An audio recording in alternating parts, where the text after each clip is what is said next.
Hi, I'm Mollie. Hi, I'm Kerry, and this is our family origin story.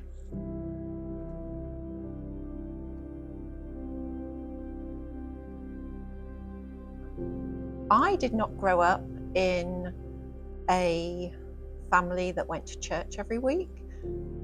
We would go to church at Easter, weddings, and sadly funerals.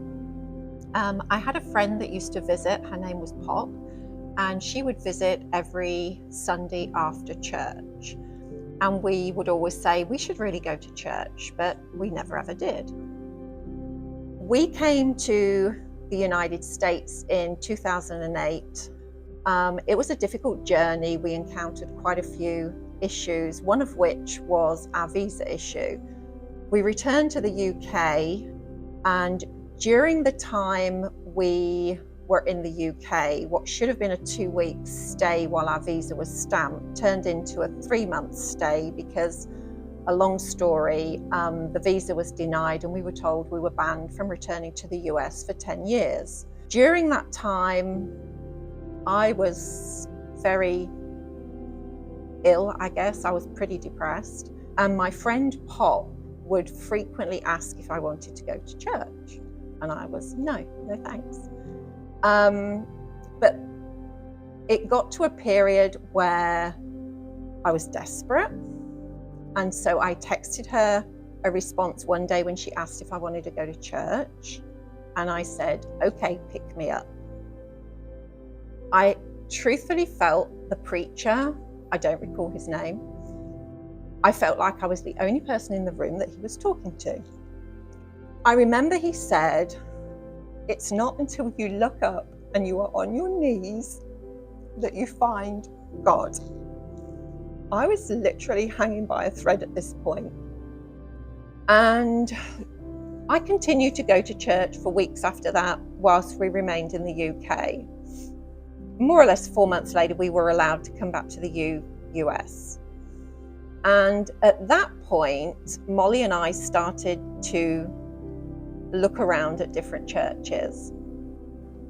And then a friend of mine, she texted one day and said, why don't you and Mollie come to church with Emily and I? But we went to Christ Church in Fort Worth, and Your Grace is Enough was playing as we walked through to the sanctuary. That was the very same song that was playing as I, for the first time, walked into the church in England. And it was goosebumping and uncanny how the same song was playing when I entered both of the churches where I felt comfortable. And I just looked at Mollie and we said, okay, this is where we're meant to be.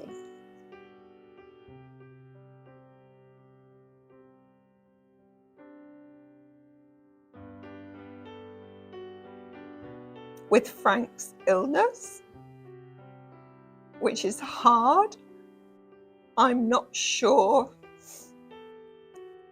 how I would cope without the faith that Jesus is in control. But the comfort and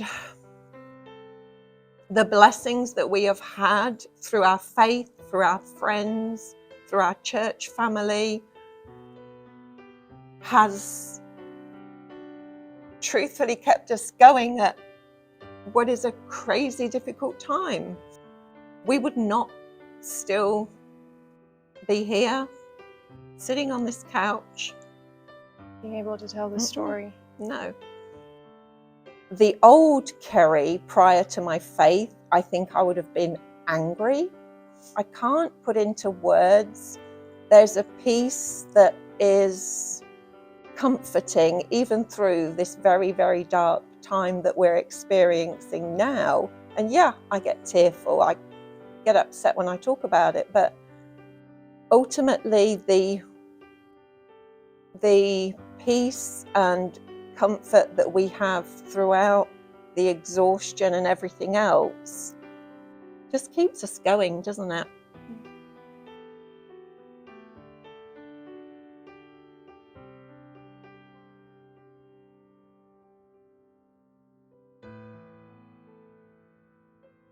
the faith that has been born and we have leaned on through different family crises, particularly this last one, has only deepened the faith that we have to enable us to cope. I honestly couldn't do it without. Yeah, I think because of this origin story that our family has, we have hope, we have guidance, where there's not a sense of fear, there's just a sense of just we'll be okay. Peace and trust. And just knowing that we, as long as we have God, that it's going to be okay. And our faith that whatever, it's going to be fine.